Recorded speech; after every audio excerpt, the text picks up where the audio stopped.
So I'm at peace with if you like me or you don't, if you understand me or you don't, if you want to lean in or lean out. I was so attached. I so needed. I was fed by the outside in because I hadn't fed myself on the inside. And you were saying about being direct, when we're direct with someone with an attachment to the results, it comes out with a bit of a manipulation to it. But when it's just wide open hearted, here's my truth. And then just literally let your heart talk. What they do with truth is love. What they do with that isn't about us.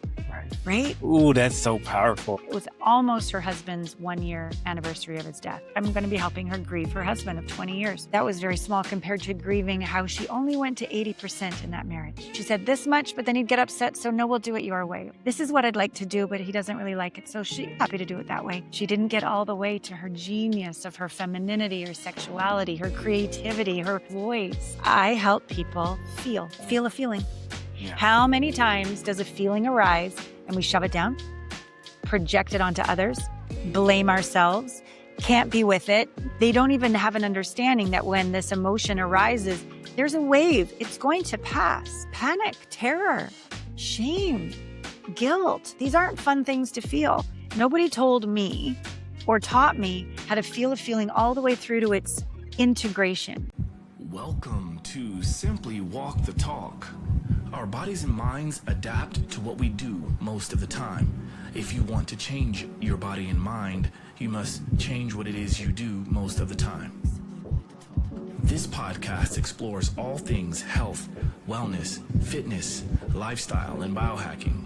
Stay tuned as we explore various thoughts, methods, and experiences from a multitude of conversations between our interesting guests and experts through many fields of work. Sit back, relax, and enjoy the show. Simply walk the talk.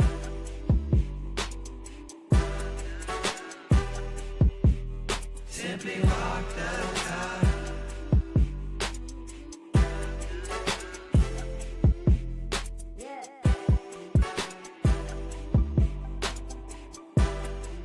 Oh, may this conversation reach exactly who it's meant to reach. May we give of our hearts. May it come back tenfold in miracles on your birthday. And I'm so glad that we have come together today to do this. Thank you. Yeah. Yeah. All right. So this is going to be a very fun, interesting conversation. A little bit of a different format because we're going to be sharing this. Right. So as you may have heard in the intro, my name is Joshua J. Holland. It's Allana Pratt, emotional intimacy expert. First interview ever on a massage table. Oh, that's right. Yeah, so we should preface that. So like you just mentioned in this beautiful opening of practicing gratitude and calling in what we really want to bring in. Yeah. This is what I love about you and the way, and we'll talk about this, right? We'll talk about how we have gotten to know each other. Yeah. But one of the things I appreciate about you is that you just wear your heart on your sleeves, your emotions on your sleeve. You're very authentic, and we've had some amazing conversations. And we've shared moments of tears. And the first time we talked, I was like crying and Yeah. It's really cool. And so we are in New York City. Yes. Today is my birthday, June 12th. Woohoo! And I'm 45 years old. 45. And I feel 25. You look it. You don't have a wrinkle on your face. Thank you. Yes. You're very kind. But no, really, this is one of those moments that I feel like this is literally the beginning. Like I'm learning so much. And I've tried to, when I woke up this morning, I didn't have an early morning appointment. So I was really happy about that. Great. And I was able to kind of reflect upon this last year. Yeah. I've learned so much and I've met so many amazing people. Oh, thank you. This is the first time we met in person. Yes. So this is very dynamic and energetic. Yeah. But you came to New York. Yeah. And we were kind of discussing, well, listen, since you're going to be in New York, we may as well record. Yeah. So here we are. Yeah, exactly. And it's hot.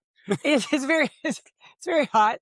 Yeah. So go back for a moment to your reflections this morning. How wonderful not to start your day busy, but to just go within, on your birthday. What did you reflect on? Well, and I must say this because I'm someone that also likes to talk about starting your day with. Oh yeah. We're both morning practice people. Yeah. Yeah. And I think it's different for everyone. I know it's different for everyone. I have this routine that I like to do, and it may not look like I'm sitting cross-legged with eye mask on and holding my fingers in a certain way. However, my routine is my routine. What is it? And that's usually I'm waking up, I get a sip of water, right? I take, my supplements, I brew my coffee. But while I'm doing that, I go through like a jumping series. Oh. Which helps to increase my circulation. And it's almost like having coffee before having coffee. Yeah. And I drink coffee in the morning, not necessarily for the caffeine. Sure. I do it for the routine of it. Oh, and the ritual. The ritual, yes, right? Yeah. I do it because I grind my own coffee beans. Nice. Not every morning, but there's moments when I'm grinding my own coffee beans, or I've chosen this very special, like I have this glass and stainless steel AeroPress. Oh, not a French press, an AeroPress. It's different. AeroPress, yeah. Okay. Most people that know AeroPress, it's like this durable plastic, BPA free, but we know that there's stuff wrong with that as well. But it's almost like a plunger. Yeah. Literally, yeah. right? And it's in this plastic, or mine is in a glass tube with stainless steel bits. And you pour in the coffee grinds, you add in the hot water, stir it. I add in a little bit of cinnamon, royal cinnamon. And then I just stir it, and I pour the water in slowly, and I'm watching this, and there's like a time that goes through it. And it's like a science project for me. Yeah. So I love the ritual of doing that. Same. Taking in the smells. Yes. Yeah. Oh, this is so good. Yeah. And where do you drink it? So normally I will take my coffee after I've poured it into my specific thermos and I'm holding on to it. And then that's where I either sit on the floor, sit on my mat, or I will literally do like a standing routine with my eyes closed and practice my balance. But then that's when I'm visualizing what does the day look like. Oh, that's so great. And it's not this anxiousness, right? It's not this like, oh my gosh, I need to do this, I need to do that. It's I'm literally visualizing what I want my day to be like. Right. Because what we put out there is what we tend to get back, right? Like the outcome of this and how this all resolved and this was flowing, kind of like that. Yeah. And then how you felt during the day. Yeah. Oh. And it's a little bit good question, because it's a little bit hindsight and foresight, but a lot of present moment feeling. Okay. So it's this dynamic blend of the two or the three, right? I don't just think about what I did yesterday. I actually spend a little bit of time reflecting on what were the wins. Yeah. What were the things I could have done better? What am I feeling right now? Do I feel tense? Do I feel anxious? Do I feel tight? Am I sore? Am I tired? Did I get enough sleep? Yeah. Am I thirsty? Right? There's all these things right now. And then I think to the future, to what's going to happen today. Right. What do I have control over? Right. I have these appointments. I'm going to be relaxed throughout my day. Yeah. And I'm going to be super happy and very productive. That is so great. Yeah. I love this. I call it my witch's brew. That's what I make in the morning. So I so love that you have such a ritual with this. What does your witch's brew consist of? Well, that's the second drink. The first drink has magic mind, ginger, cinnamon, creatine, collagen, a bunch of different box remedies for what my body muscle testing is for that day. That's drink number one. And then drink number two is the witch's brew with rasa. Do you know rasa? No. It's adaptogens. Like Rastafari. Yeah. So yes, I love it. Perfect. Rasa. So I do that in the French press, the rasa. And there's different kinds with cacao or chai. So I love, and Lopa, she's actually the first interview on my podcast of the year. If you want to, she's an amazing woman.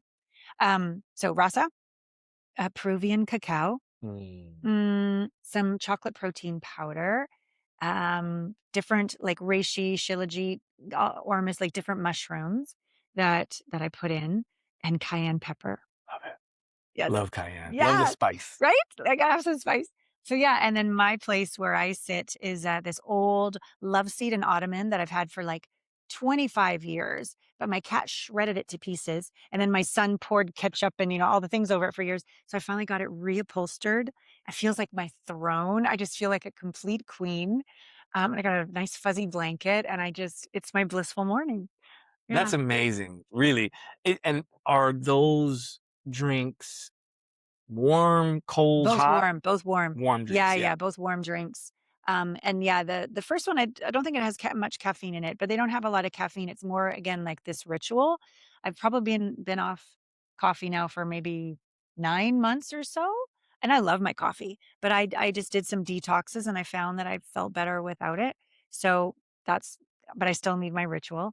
And Right. I love this idea of I want to incorporate this because I'm very much about my gratitudes, my vision that I read, but I don't actually go into my day and see everything that's going to happen going well.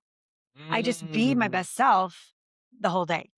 I be present, I be my truth, I be honest. But this is good. Thank mm. you. I appreciate that. Well, no, thank you for actually taking that, because what I and I'm probably going to butcher the quote, but basically there's this notion of, instead of hoping to be, I don't know, like the best mother or the best athlete or this and Mm, that, like, if we can literally visualize ourselves as the person that is that, yeah, then what does that person tend to do? right. Right? Like, the best mother tends to do whatever your idea of the best mother is, right? Totally. So Yeah. that you embody that. Yeah. And that's why I like to do that. Mm, So if I always think of myself as like, I'm going to be so busy today because I'm always so busy, then that's what's going to manifest. totally. Right? Stress and not being present and all the rest of it. Yeah. So on this particular morning of your birthday, which I'm so honored to be able to share a moment with you on your birthday,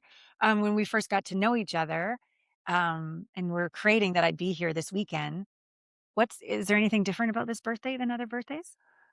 I think this one is different because I think this is the time that I've spent the most reflecting upon who I am, who others see me as, Mm. and then how I want to be seen and how I want to show up. Oh, why It's the, don't you define those? That's such a beautiful question. it's well, it's a great question because it's hard to really explain or to vocalize what that is. Like, I'm very much a visual person. Uh huh. Like, I have a bit of a photographic memory. Uh huh. So everything for me, Uh huh. and I don't know how other people learn or see the world, but for me, everything is seen in almost like snapshots. Wow. And it's not the snapshots that we think of. Like, it's not a Polaroid snapshot or it's not a photo. It's just snippets of imagery, Uh huh. visions, Ah, right? And that's just how I go through life. So so beautiful. it's hard for me to put into words when I see everything in visions. Yeah. Yeah. You know what I'm saying? Yeah. So it's like I can, It's a whole reality, multidimensional yeah, reality. yeah. So, but I can tell you what I think a lot of people think about me from at least what they've said or what I've seen online and things like that. But I tend to be the person that a lot of people look to for advice, Yep. and whether that's around relationships, whether that's around friendships, which are also relationships, right? I mean, Mm. relationships are kind of what runs everything Yeah. today. Yeah. So, but I also have deep conversations with people about pain or Mm. about how to optimize health and wellness and things Yeah. like that. So I feel like I'm being seen in that aspect. Mm. However, what a lot of people don't know, unless you're really in my inner circle, Yeah. is how I show up outside of all of that. Uh, And I happen to show up as a good friend, I yeah. think, Yeah. someone that really does listen. I feel like that's very powerful in romantic relationships. I feel like that's Sure. very powerful in friendships, work relationships. Yeah. I also have become much more direct in how I want to say what I want to say. Nice. That is something that I think I've learned in this past year a lot, Wow. because it's like, it's not my issue if someone takes something the wrong way. I Totally. can explain it. Yeah. But just like I'm trying to explain this idea of like how I show up, how others see me, and whatever the mix of that is, it's hard to explain that. So I do understand that there's times where I might do something Mm. that someone takes incorrectly. Mm. And so I've just learned to say, okay, let's give this person the benefit of the doubt. Let me explain it. Yeah. They still don't get it. That's not on me. I'm Yeah. sorry. That's Yeah. not what I meant. Right. Right.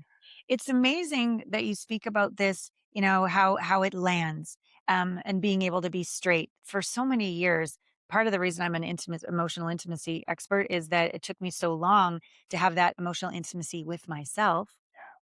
I would bump up against insecurities and criticisms and not good enough and a lot of unintegrated emotions. And I would just feel a lot more comfortable spinning a million miles an hour trying to make you like me, please you, don't hurt me. I was way out there.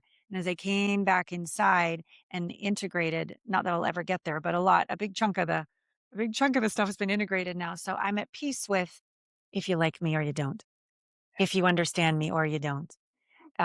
If you're yeah, wanna lean in or lean out. And before, I was so attached. I was fed by the outside in because I hadn't fed myself on the inside. That's Yeah. huge. Yeah. That's huge. And and you were saying about being direct, when we're direct with someone with an attachment to the result or an attachment to them doing what we want them to do, like attachment of any sort.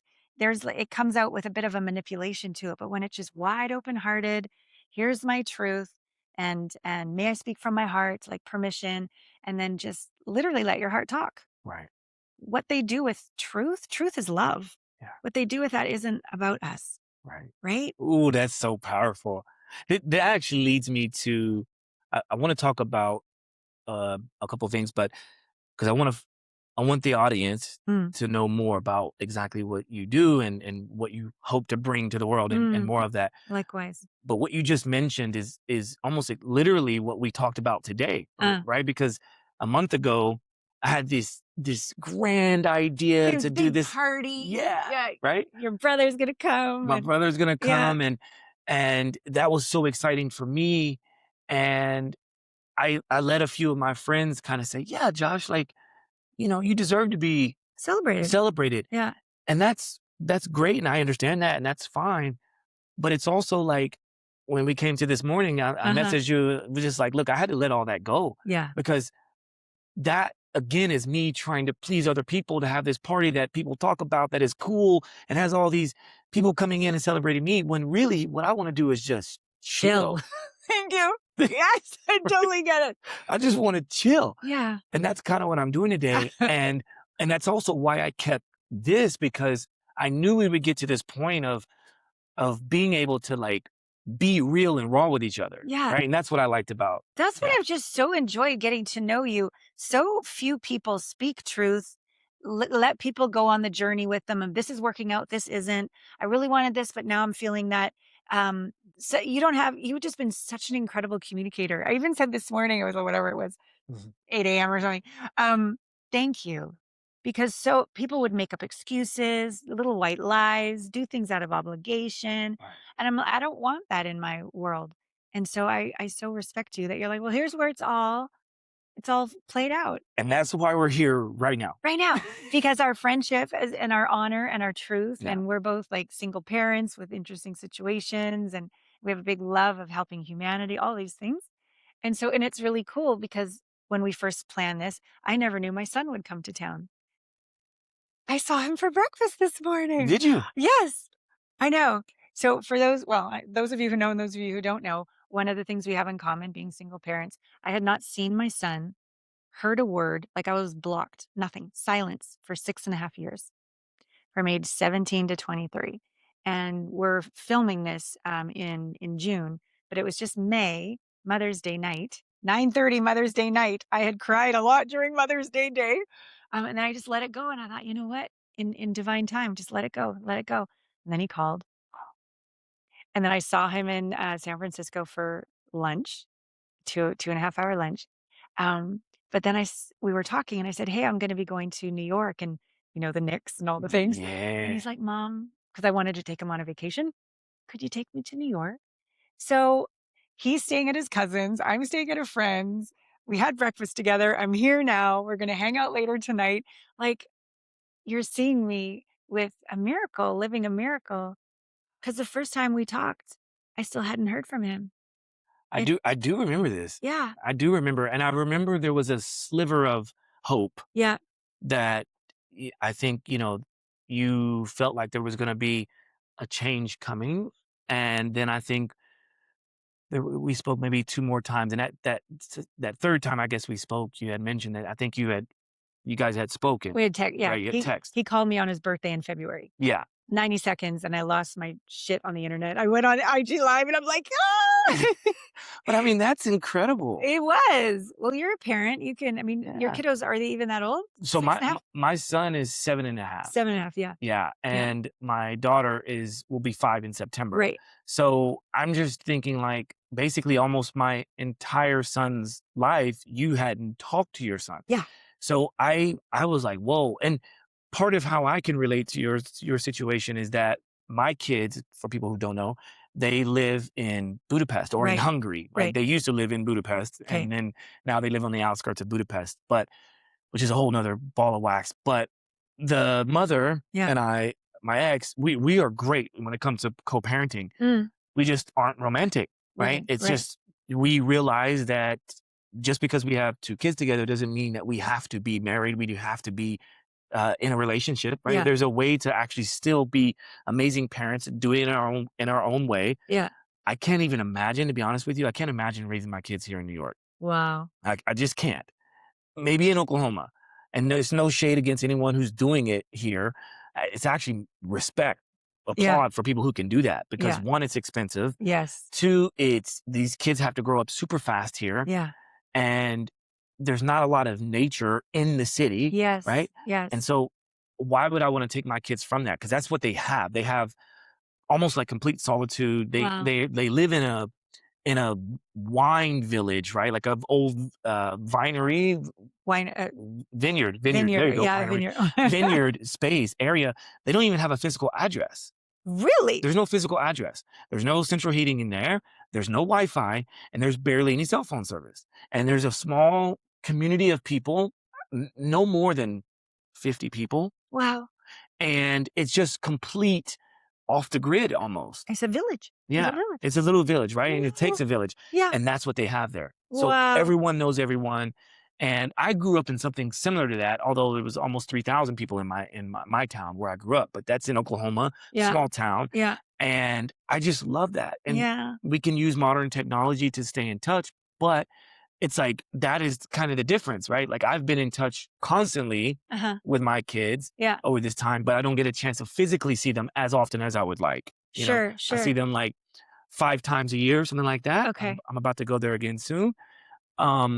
Whereas you haven't spoken to your son in 6 years, right? Yeah. So it's equally hard. We have our challenges, and I really love that we're sharing with people what life can look like, to not settle, to not, disconnect, to not get bitter, to not be a victim, but go, okay, how can I make this work for the highest good of all? I love like 3rd dimension, win, lose. I'm right, you're wrong. Like it's just, that's all there is. But in the 5th dimension, we expand and we're like, how can this work for me and you and all?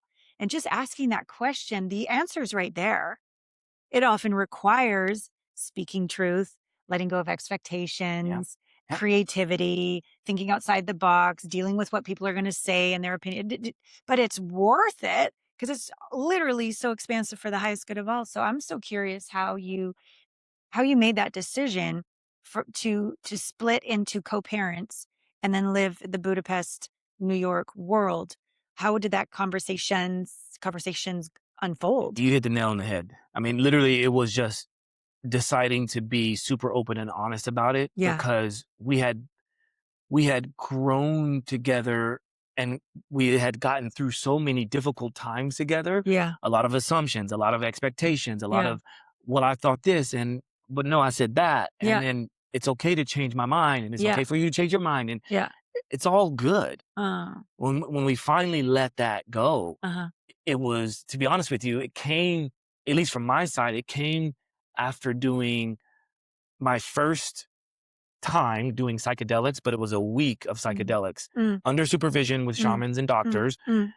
But going through all of that was when the ego was dissolved many times. Yes, many deaths. Yes, I hear you. Many ego deaths. Yes. And coming to the realization of like, wait a minute, if we all are a part of this universe, I mean, we're all connected, then, and we somehow, if you think about it, we as individuals are but a speck in this beach that is the universe, right? Yes, it's huge. Or a speck of sand in this huge beach that is everything, but yet we make our problems bigger than the universe, Good point. right? Yes. And once I realized that, I'm like, okay, if someone reacts negatively or they get upset based on something I say, that's their ego trying to help them in that situation. Figure it out, yeah.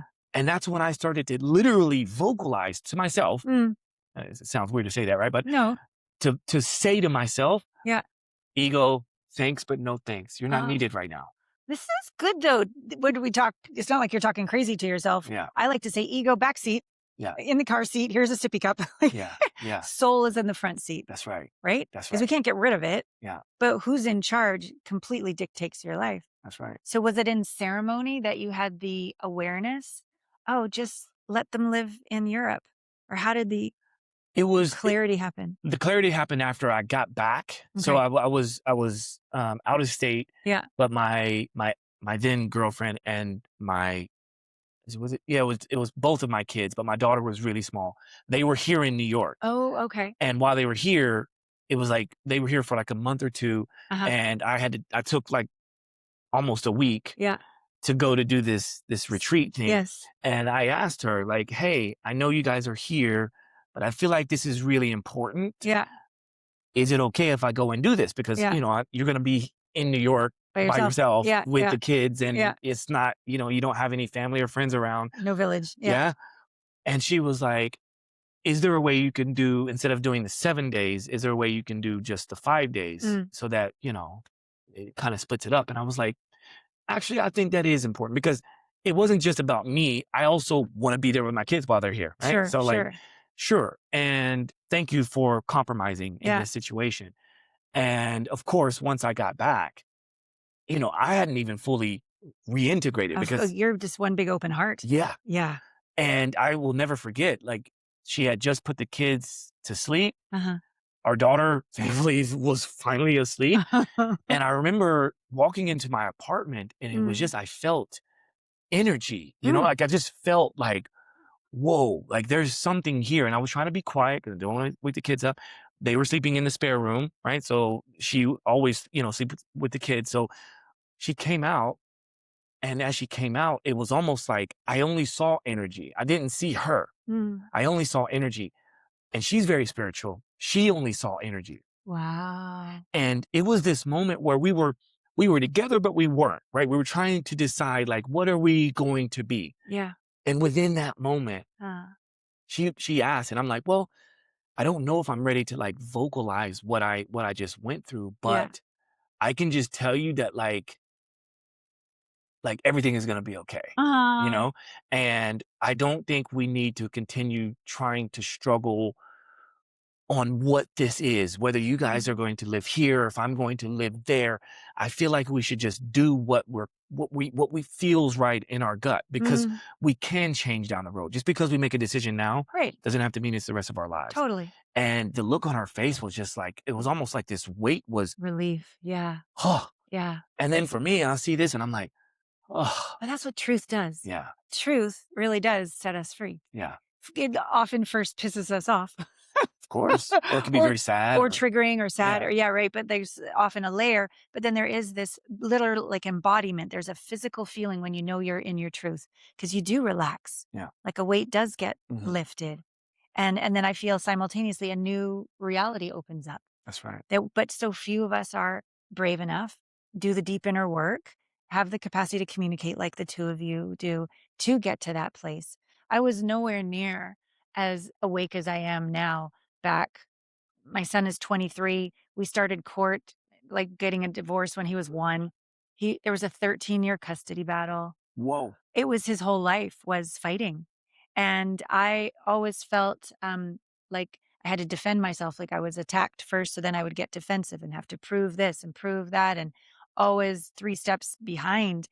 I wasn't thinking 3 steps ahead of how someone would want to manipulate or make me look bad. So I was always taken off guard. It was very insecure, and it was very difficult. And I still tried to do my best as a mom. And we've had some conversations about the nuggets that did land, which make me feel really grateful that the important nuggets landed. But I really don't judge him. My son created peace for himself by letting his dad win. Let me live with dad. I know what I'm doing.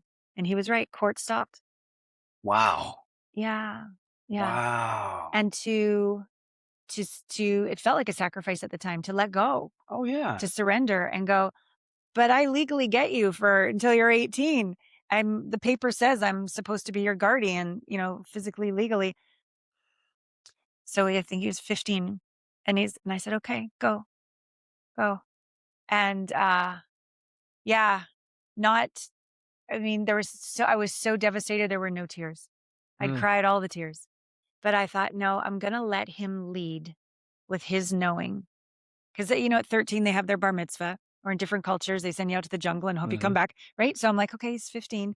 I'm going to let him lead. I'm not going to fight any longer. And I sure hope he comes back. Sure hope he comes back. And 6.5 years is a long ass time to wait. Yeah. For him to come back. But, I made him eggs and sausages this morning, and we sat. And he said, "Mom, can I walk you to the subway so you get on the right train?" Walked me right up to the right train. This is the direction you want to go. I go, I've lived in New York City before. He goes, yeah, but not for a long time. Let me just take care of you.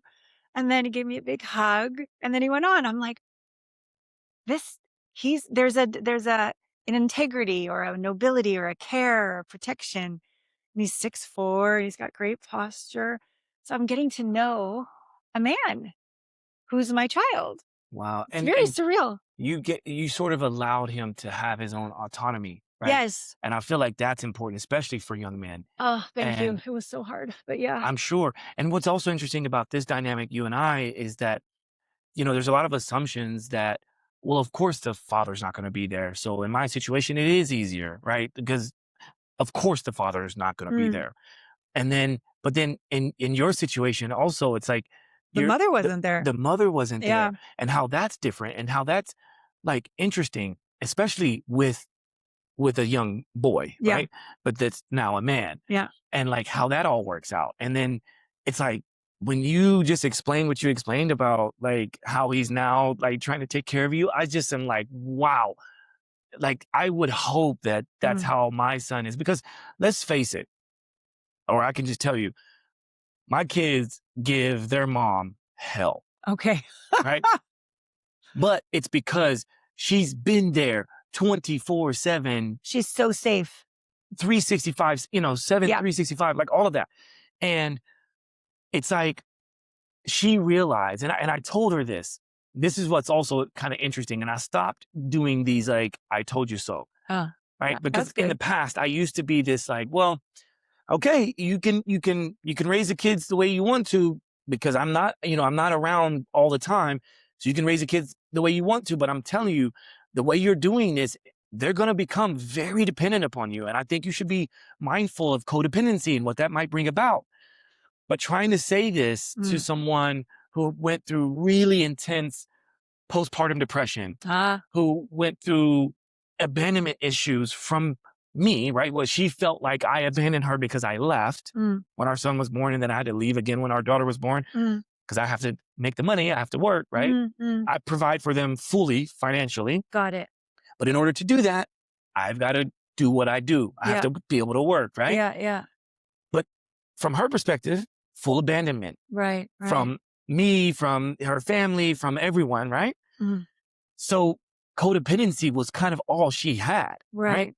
Well, now when she wants to live her life and find herself again, she's still got these very dependent little ones, right? Now, when I'm there, of course, they understand who dad is and they love me dearly and I spend time with them. But most people don't realize this. My daughter doesn't even speak English. Oh, what does she speak? Only Hungarian. Only Hungarian. Okay. Right? Do I speak Hungarian? No. So Okay. Wow. how do I communicate with my kids is probably what you're thinking. Yeah. My son speaks 3 languages. Okay. And he's been doing this. So he's been translating for my daughter and I. So when their mother's not there, my son translates and has been doing this for a couple of years now. Wow. He speaks German, Hungarian, and English. Wow. He was born in Germany. Yes. Because that's where they were whenever all of this happened with my son. But then my daughter only speaks Hungarian. So my son grew up around German. I was learning German. So I was also doing this German English thing with him and my ex. But then when my ex was pregnant with our daughter, they decided to move to Budapest because that's where her dad lives. Okay. So the grandfather is there. There was this hope of like being able to have more support from the grandfather or from the dad. And I also had work for about 6 months in Budapest. So it was an opportunity where I'm like, oh, I can actually be there for work. So I can stay there much longer. Yeah. So now there's not going to be as much of this abandonment issue because I don't have to rush back to New York because I'm getting work. Right. So I stayed there for 6 months. Well, if you can imagine, my daughter was born in Hungary, so born in Budapest. Yeah. Everyone around her was speaking Hungarian. Of course. Very little English ever spoken unless I was around. And throughout her, like, she's still in her formative years, but like as she's developing, everyone understands her when she tries to speak, and she understands everyone around her except me. Right? Wow. Everyone. So that's why she's never really been forced to have to speak it, because I speak to her mother in English. Yeah. She doesn't really care, right? And then I speak to my son in English, but he's always there to translate, or the mom is always there to translate. So she hasn't really ever been forced to learn. And I could say, well, Steffi, you should teach her English. Yeah. But she's like, you teach her English. Yeah, you're the English speaker. Right? And I'm like, no, touche. Right? Yes. For sure. Yes. So I've been trying to, I can't understand her. I can understand baby Hungarian. Yeah. And then we use technology to do the translate on the phone because let's face it, like, I don't even want to have to continue to burden my son to always have to translate. Yeah. But I think he's really good at it. And I think that might be in his future, but who knows?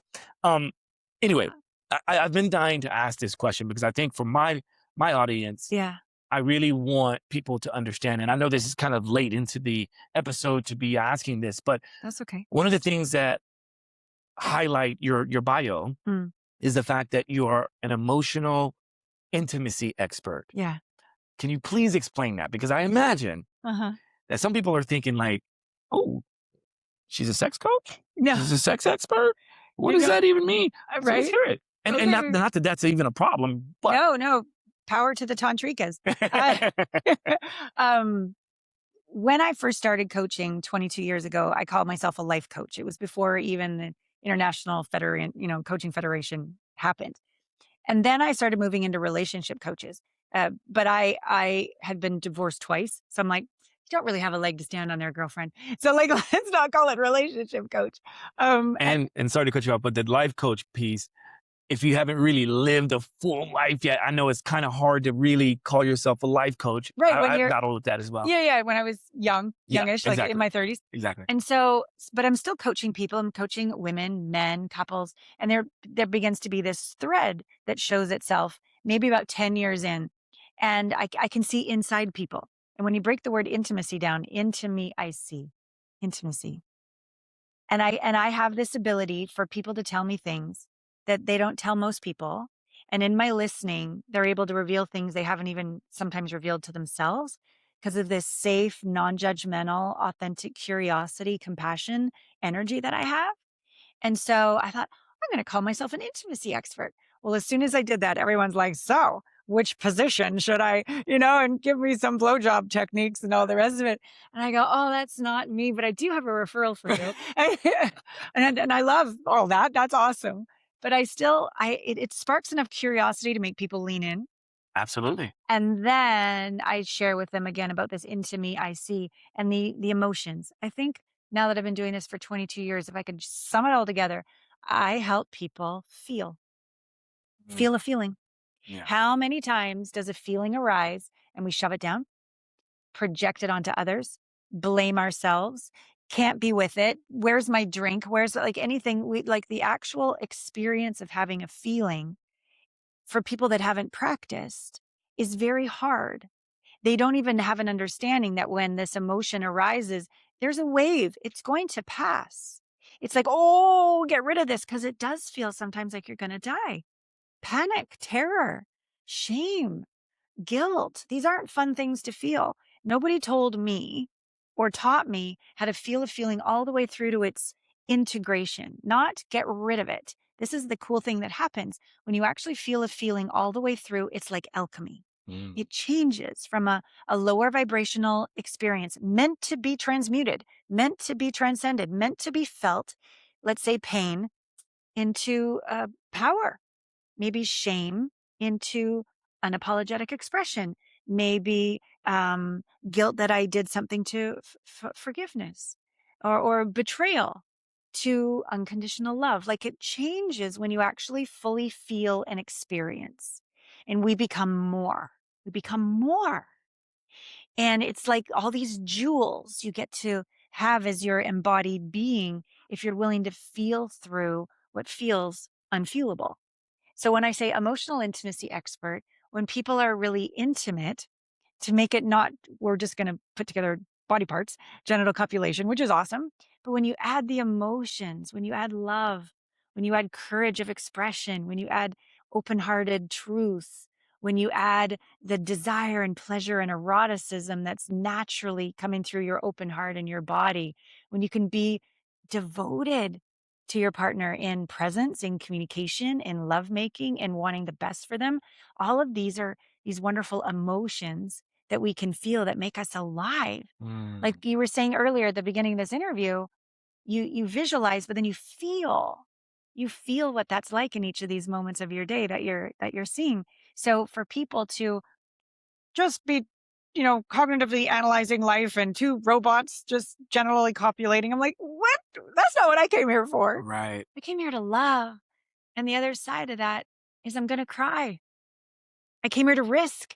And sometimes I'll succeed magnificently, and sometimes I'll fall flat on my face. And can I love myself equally? Can I love myself equally in my quote unquote challenges, mistakes, things that don't go well, as much as when they do go well? Not get too attached and look at me ego, nor judge me as bad and a failure, but like have these big arms, all my feelings, all my experiences, all the little Allanas, just bring them all home into wholeness. Because when I do that, I feel enough. I feel present. I feel really grateful. I feel courageous. I feel authentic. I feel turned on by the silliest things and alive. Even just in the TSA coming here yesterday, my bag got flagged for all the Legos that I was bringing for my friends' kids. Hers got flagged for his ashes. So TSA is going through her dead husband's ashes, touching it and doing it under the scanner. And I'm just like, is this really happening? And I went up to her and I said, Miss, those are your husband's ashes. I said, would it be okay if I gave you a hug? And she said, I really need one. And so she broke down in my arms, and then we started laughing because we're like, what is he saying in heaven? That my ashes are going through the scanners and all the rest of it. Whoa. But that was a moment that I believe I was put there as an angel because I saw what was happening. I was present.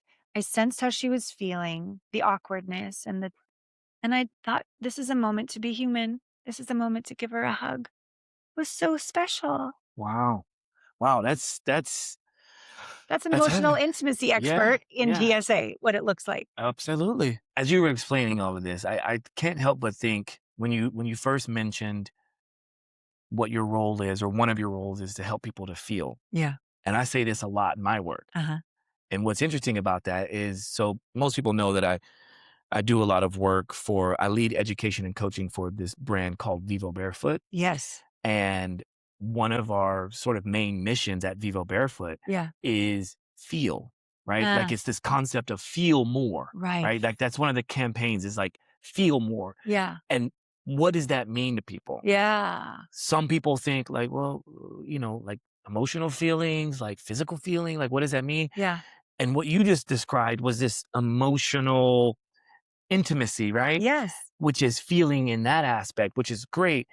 And then we pair that with what I teach a lot and talk about a lot, which is this physical, but it doesn't always lead to just physical. It can lead to emotional feeling as well, right? Yeah, because when you feel more within your mechanoreceptors in your body, and you feel your fascia, and you feel tension throughout different parts of the body, that can bring up emotional responses. Oh, and it's talking to you, so listen. Yes. Right? Yes.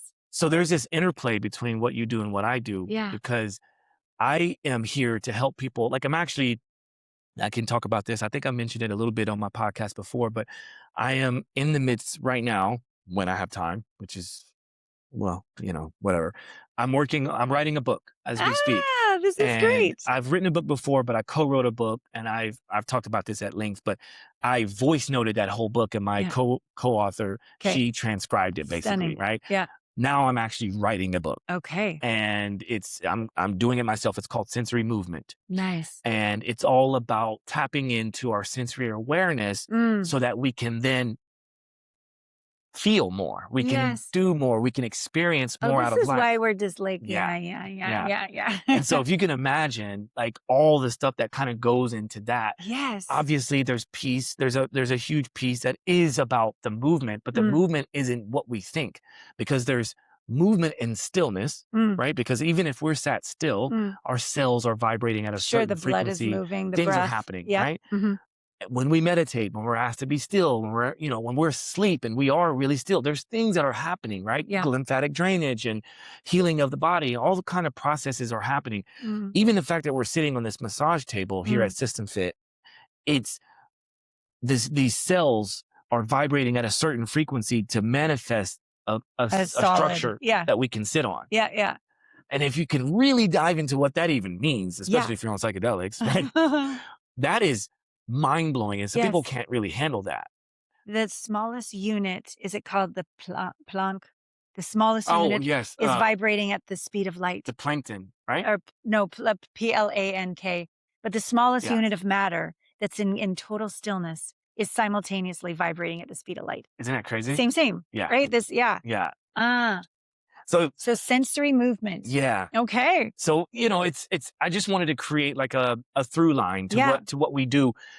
And I think that it is probably a perfect segue as we start to wrap up, to allow people to get to know us. Like your audience obviously know a lot about you, but maybe they haven't had a chance to hear as much as they have today in what I've tried to pull out of this conversation. And then I think also vice versa.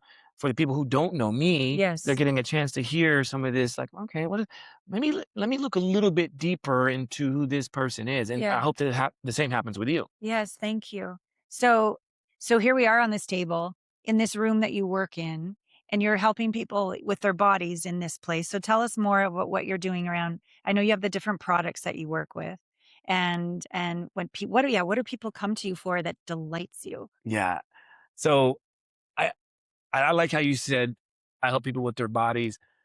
I always say body, mind, and spirit. I help people with their entire being. Yeah. And what has allowed me to even be able to confidently say that and have that be a part of my experience for 2 decades plus here in New York, right? Yeah.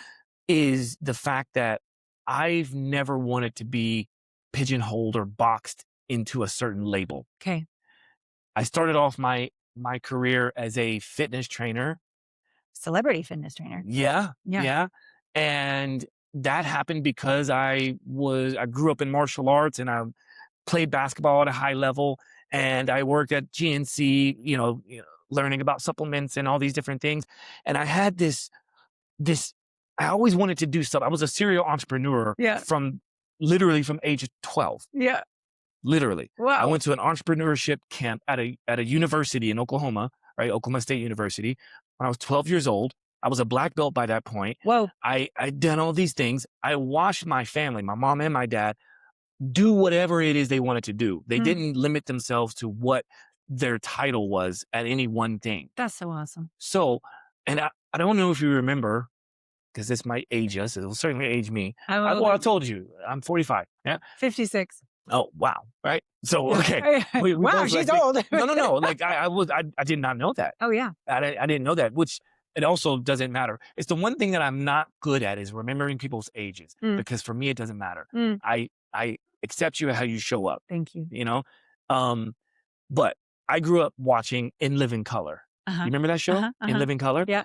And one of the episodes was the Jamaicans. I guess there's this trope about Jamaicans having multiple jobs. Okay. And that being the standard. And it would always be like, yeah, man, how many jobs you got? And he would be like, oh, I got 4 jobs. He's like, oh, you're lazy, man. You're lazy. You only got 4 jobs. You know, like, and for me, I grew up thinking that because my dad was, he ran a karate school. So he was a sensei. He was the chief of police. Wow. He ran the EMT department. He was a storm chaser. He was a carpenter. He was a plumber, and he was a massage therapist. 7 things. Right. So when we watched that episode of the Jamaicans, this and that, my brother and I would sit there and laugh and be like, "What? We don't. Are you Jamaican? You're Jamaican, man, right? Because you do all those things." Yes. So my brother and I, we grew up like, and I must say also too, like my mom was very much into a bunch of different things as well. Yeah. Like she could sew. She was she led the choir at church. Yeah.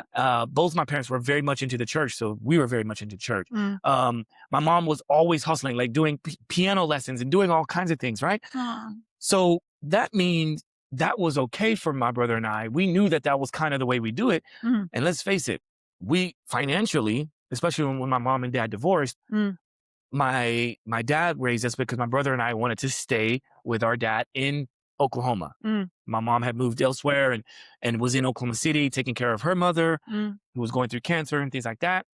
But my brother and I wanted to be in our hometown with all of our friends and all the livelihood, right? But that meant we were on food stamps. Like we didn't have a lot of money. Yeah. So if we wanted things, You had to make we some money. literally had to go and work for it. Right? Yeah. And our dad put food on the table. Right. It wasn't the healthiest of food, but it was what we could afford. Right. Right. And we were showered with love though, right? Like our dad was there all the time. Our mom was there whenever she could be. And which reminds me of this situation that you were having to deal with, right? Yeah. So that hits home when you were telling me this story about your son, right? Yeah. So my brother and I, in the wintertime, we shoveled snow. Yep. We did all the things that we could do. In the summertime, mowing yards, raking leaves during the fall. We did all the things. And I got my first government job, getting taxes taken out at 14 years old. I worked at a Subway. You know, the Subway sandwich shop. Yeah. Which is franchised so that, you know, there's like lax rules. And as long as your parent says you can work, says you can do it, but it can't be over a certain amount of hours. You have to have good grades in school. All right. I was the perfect attendance. I had, you know, straight A's, blah, blah, blah, blah. So Look everything at you. hit. But I was the weekend manager at a Subway at 14 years old. Jeez. It doesn't surprise me. Right? Yeah. And then for me, it was like, well, Josh, I'm talking to myself, right? Yes. If you want the Jordans, because that was the cool thing to have on the basketball court. If you want to have the, you know, instead of just having 1 or 2 pairs of pants and a couple shirts, you want more stuff. You got to go and pay for it, you know? And that taught me resiliency. That taught me work ethic. That taught me appreciation for things. It might be the reason why I have so many things in my apartment. My boy, Darren, he knows this. He's been there. He's seen it. But like, I have so many things but I appreciate all of it. And anyway, so that's me in a nutshell. I wanted to, and this is a full circle moment too, saying that also got me to where I am today in the fact that like, I didn't want to just be a fitness trainer. Because most fitness trainers, you think of the standard. You go and you get the certification that, say, a gym wants you to have. They dictate who you work with, what hours you have. They take most of the money that comes in. And I was like, nah, I don't want to do that. So I was like, okay, I'm going to play basketball. I ended up playing professionally overseas. Wow. And I moved here to do modeling and acting because I felt like I had hit my peak in Oklahoma. You know, I was working amazing jobs. One of the jobs I had before I came here was, and I have no ego when it comes to this, no shame. I was a door-to-door salesman. I was running my own multi-level marketing scheme with going door to door. Selling, it was like an advertising agency, marketing agency that sold basically coupons for restaurants and sports games. Okay. And I was great at it.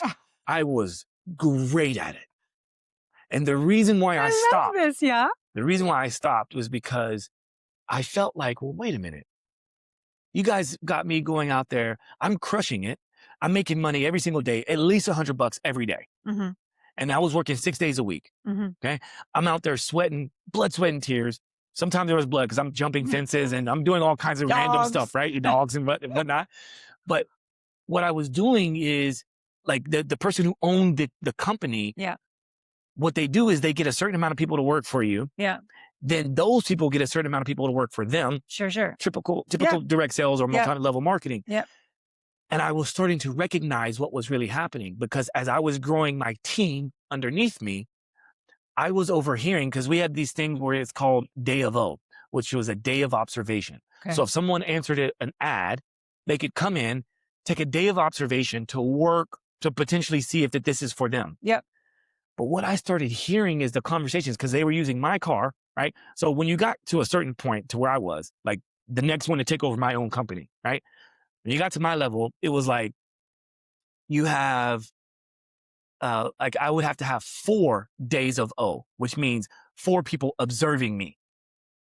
So that means me, somebody in my passenger seat, and 3 people in the back seat. When there's that many people in the car, they don't think you can hear them. I grew up with a really good, I'm very observant. I can read people like this, right? So I can hear and feel these conversations in the back. Yep. They don't realize that this is coming out of my pocket, but they get it. They get paid and get a free lunch when they come on a day of O to decide if they want to do this work. That was costing me. So it was $50 I would have to pay them to come. So if I've got 4 people, that's $200. Remember, I'm making about $100 a day. So I'm losing money. Yeah. And I hear these people in the back seat, young kids who are like, man, yeah, I mean, I don't have to stay this whole day. I'm getting paid regardless. And I get a free lunch. They think it's coming from the company, but it's coming out of my pocket. Yeah. I'm like, I went to the boss, the head guy. I'm done.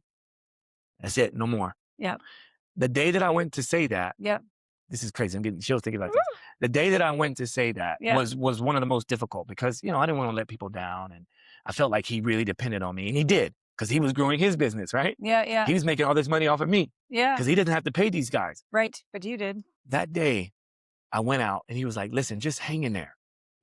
I'll help support you however we can, but you're going to get your own business. This is great. You're going to be independently wealthy. I ended up knocking on a door.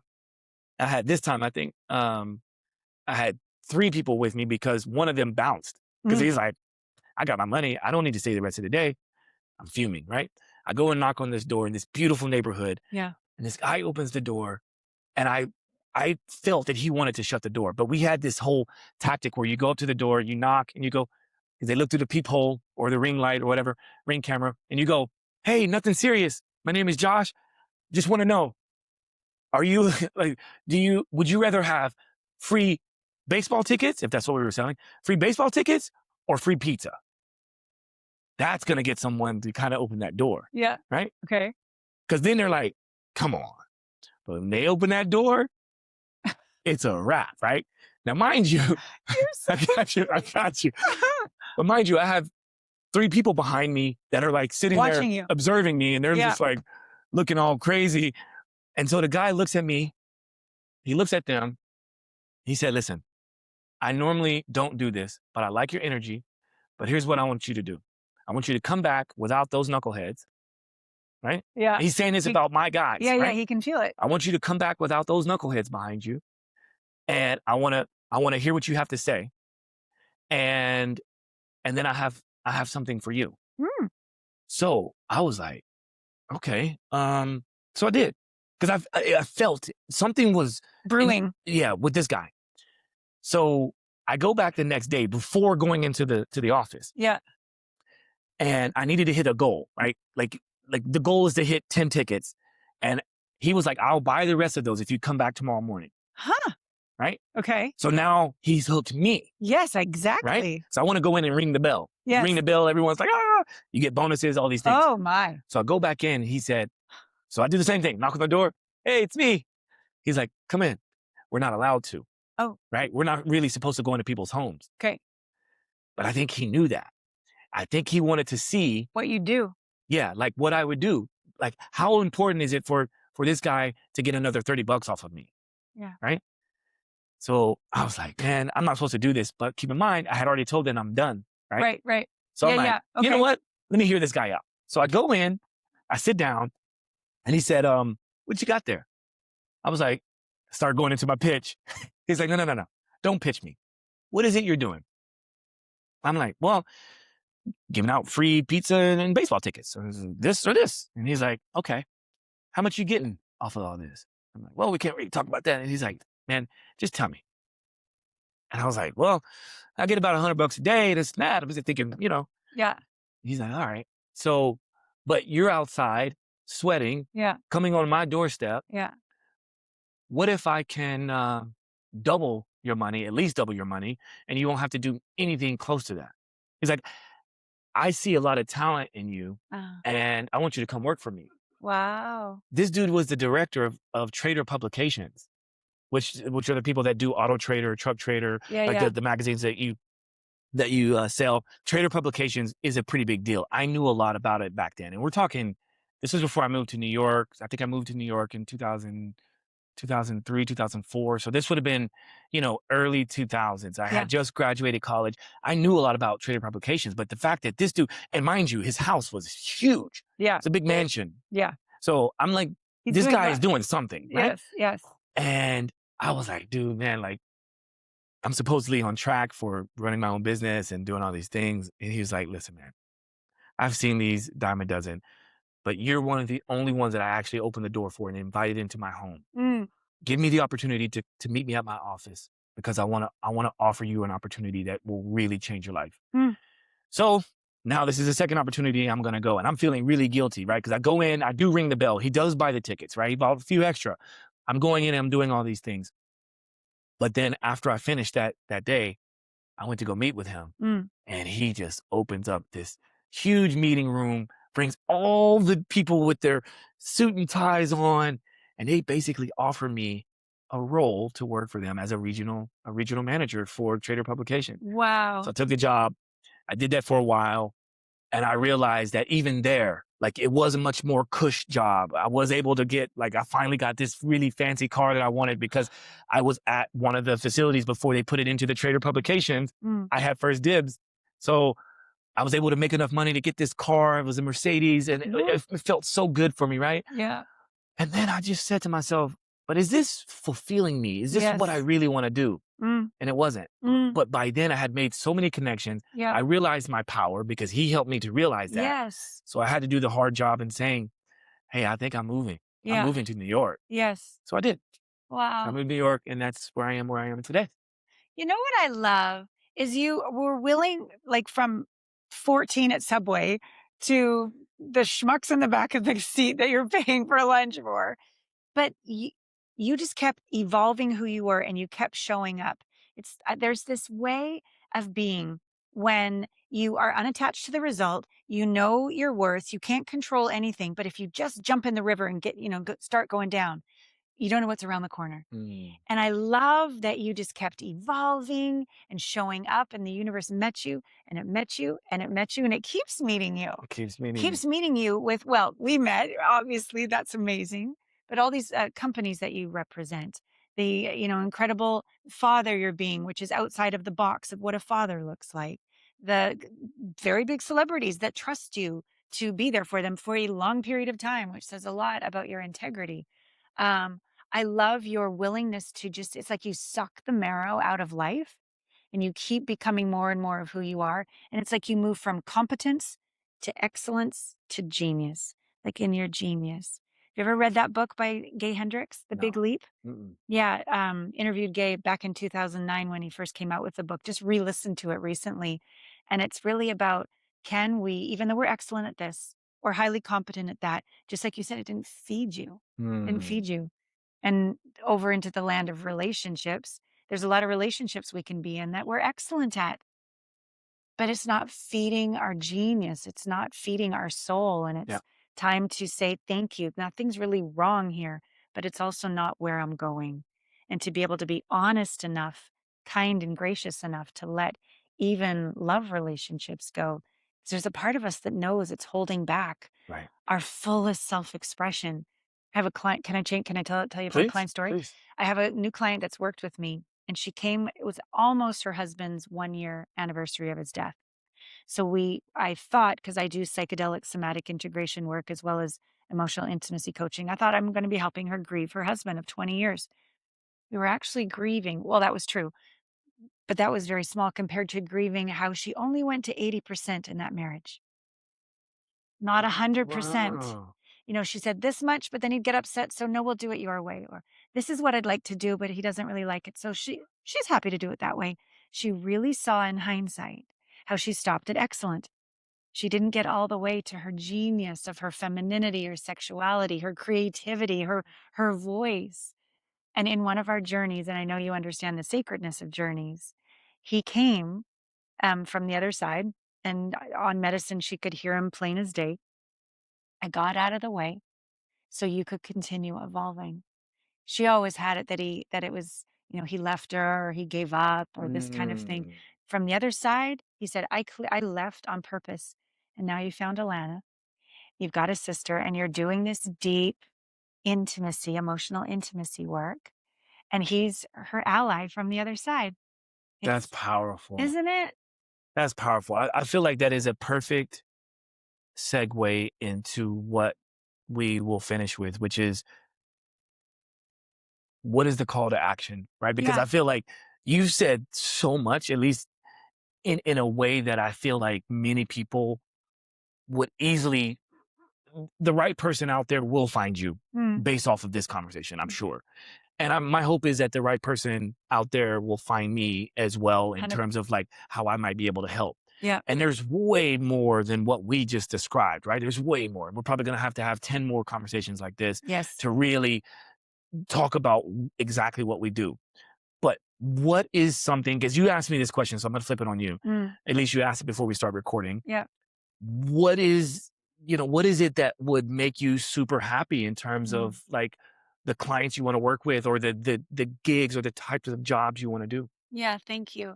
I'm so inspired by you as you continue to evolve and live your genius in all the areas of your life. And that's my commitment as well.